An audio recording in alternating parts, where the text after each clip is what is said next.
Good morning. Morning. For those of you who don't know me, my name is Julia Fuller, daughter of Patricia Collender, the current senior warden, and I have been a member of St. Paul's Episcopal Church since I was too short to stand behind this lectern. St. Paul's has been such a special place to me as I've grown up, providing me with a stable spiritual home at one of the most unstable times in my life. So for that, I want to thank everyone in my parish family for supporting me over the years, for putting a smile on my face by asking how I was doing in school or remarking how much I've grown. I thank God for all of you and for bringing us all together every Sunday. And I especially have to thank my family that brought me into this world, especially my mom for driving me to church every Sunday when I was a moody teenager and just wanted to sleep in. Seriously, Mom, thanks for putting up with that hormonal nonsense. Now, I know I'm not your usual preacher. I may be just a few years younger than whom you're used to seeing up here.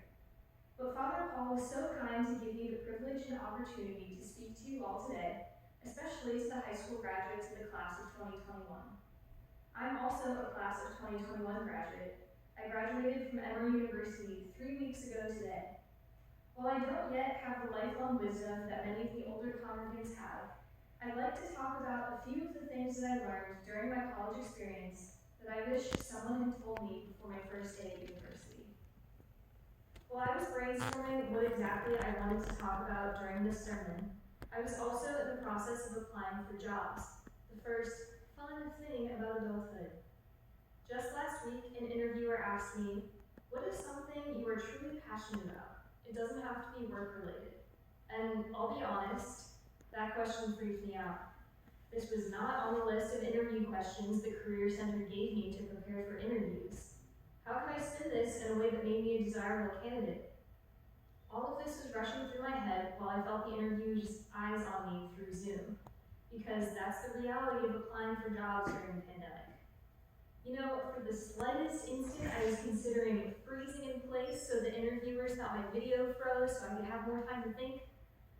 But I took a deep breath, collected myself, and instead chose to let my heart speak for me. "I'm passionate about community," I answered. Today, I'd like to tell you the longer form version of what I told them, and honestly what I believe helped me get the job. When I was growing up, my first experience of community was my nuclear family. I was lucky enough to grow up under one roof with two loving parents, my awesome father and my very awesome mother, who I love very much, and one annoying at times, yet always amazing older brother. I never once questioned their love for me or the sense of innate belonging I felt with them. Their unconditional love was the foundation upon which I was able to grow and share my love with the other communities I'd soon enter. As I got older, my community expanded to include my friends from school and my parish family. These were people I interacted with less frequently than my immediate family, and in hindsight, I didn't quite know how to love them. What does it feel like to be close to a friend versus close to a family member? Will I ever be able to fully reciprocate the love that my parish family gives to me? For instance, Roscoe always gives me a blinding smile when I walk into church, especially when I bring the Fuller family's famous mangoes. The Emers always took interest in what I was studying in school. Miss Nita and Mrs. Salo shared their love of song with me when I was in the summer choir, and of course, my late godfather Tom Davis would make my day with his silly jokes and treat me to brunch after every Sunday service. At that point as a teen, I didn't question it all that much, returning the smiles I received, but I was really curious about finding and building my own community instead of existing in one that my mother had led me to. And going to college was the perfect, terrifying opportunity to do just that. I had decided that I was sick of South Florida and wanted to go somewhere none of my high school peers were going, somewhere with brisk winters and real topography. So I chose Atlanta, Georgia. Emory University, which is located in the suburbs of Atlanta rather than in the city, had so much to offer that it was overwhelming. At the first club fair, I remember a sea of tables covering the quad, each hosting a unique organization bustling with the enthusiastic club members it contained. I had never met so many different people in a single place. I signed up for almost every single club, and attended maybe one or two of the meetings if my brand new friends would go with me. Although I didn't realize it at the time, I wasn't as prepared to leave the nest as I thought. I missed my safety net, the security of having my brother or parent or lifelong friend with me each time I had a new experience. And for the first few years of college, I stuck to my brand new friends like glue, even though I wanted to break away and explore my other interests that they didn't share, like dance. So my first bit of advice to the class of 2021 is this. If you're a little scared but mostly excited to try a new thing, do it. Don't be afraid to put yourself out there and try new things on your own. You never know what kind of ideas or passions you'll find if you never leave your nest of comfort. As a biology major, I studied the fundamentals of life, and the most important thing that I learned in my major is that life is change. It's a ton of small changes every moment of every day, from digesting food to walking across a graduation stage, that amalgamate to what we call a life lived. So being scared of change and newness is almost like being scared of life itself, which just didn't resonate with my ideals as a biology nerd. That helped me accept that as I changed, so too would the communities I would be a part of. For one, my nest of comfort changed. Most freshman year friend groups don't last, because it takes people about a year at college to figure out who they are as fledgling adults and what they want to pursue. And that's perfectly okay. I learned to embrace change as best I could to see where it led me. And that change in mindset paid off.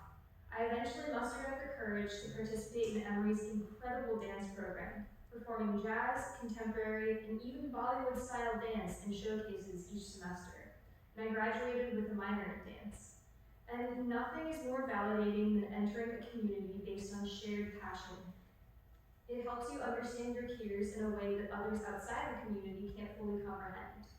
And that sense of belonging is so powerful, especially as you're figuring out who you will be in the adult world after you graduate. The next time I walk into a dance studio, even if I'm just taking a class for exercise and not for performance, I know I'll be able to connect with strangers over a shared love of dance, which often paves the road for new friendships.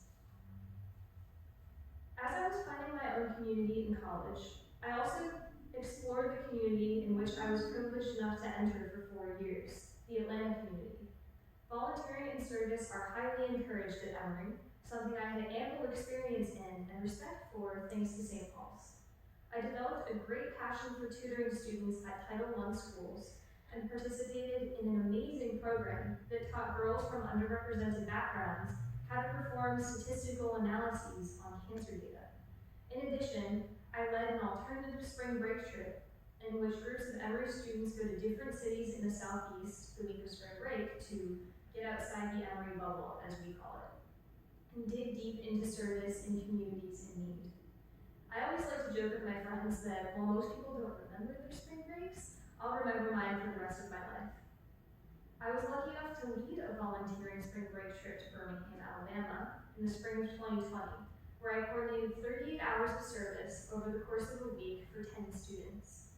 Birmingham has one of the highest levels of food insecurity in the Southeast, meaning that many people in the city don't have consistent access to fresh, healthy foods and instead must rely on fast food or prepackaged food for nutrition. Hands down, planning and leading that trip was my most valuable experience in college. We planted food crops at community gardens, learned about food insecurity from important change makers in the community, and heard the first-hand struggles of those experiencing food insecurity. I can't tell if it was more rewarding to learn from the experts doing the life-saving work, or to watch the students I was leading light up with love and joy, knowing that the work they were doing would make a real, tangible impact. Either way, I know that I feel God's love the most when I'm engaged in service. I urge the graduates to remember St. Paul's motto, "The worship is over, let the service begin," and actively serve their communities in this next chapter of their lives. As you might have been able to guess, that spring break trip in the spring of 2020 was cut short by COVID-19, which proceeded to turn all of our lives upside down. We could have never predicted the way community changed during the pandemic, or at least I couldn't have in my own life. I left my school environment in Atlanta and came back to the safety of my parents' home in South Florida. With each click of a Zoom link for class, I felt myself increasingly disconnecting from the freedom and creativity of college. Yet, I tried to embrace the change. Since my classes were online, I could do them from anywhere, including in Gainesville, Florida, where most of my friends from high school lived, as they attended the University of Florida. I moved in with friends I hadn't seen on a daily basis in 4 years, and that was the best decision I made in 2020. Past connections I thought were gone became stronger than ever. New friendships formed where I couldn't have possibly predicted they would exist. While this past year has been one of the hardest of our lives, I know that each and every one of us can name moments in which God nudged us in ways we needed nudging, and we've changed as a result. So I brought up a lot of ideas here about community, change, service, and different kinds of love. These are the fundamentals of the church, and specifically St. Paul's. The sense of community here is so warm and welcoming. As a church, we've embraced change by adopting social distancing guidelines to keep everyone safe. Service is such an important part of this community, and as Father Paul frequently mentions, we are a community of doers. And last, but certainly not least, there are so many different kinds of love present here.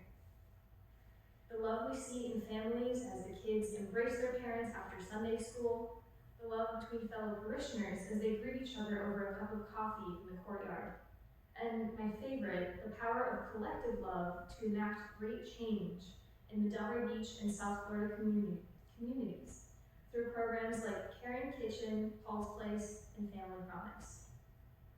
To me, all of this is my spirituality and my relationship with God. Just as Jesus said in the gospel today, whoever does the will of God is my brother and my sister and my mother. You are all part of this family and have made sure that I'm part of it too. You have shown me that God is love. That's the biggest piece of advice I have for the graduates. God is love, love is God, and the most powerful thing we can experience is love. I've challenged myself to give my love whenever possible, and I hope you all do too. Once again, congratulations to the class of 2021, and I can't wait to see your accomplishments and your service begin. Thank you.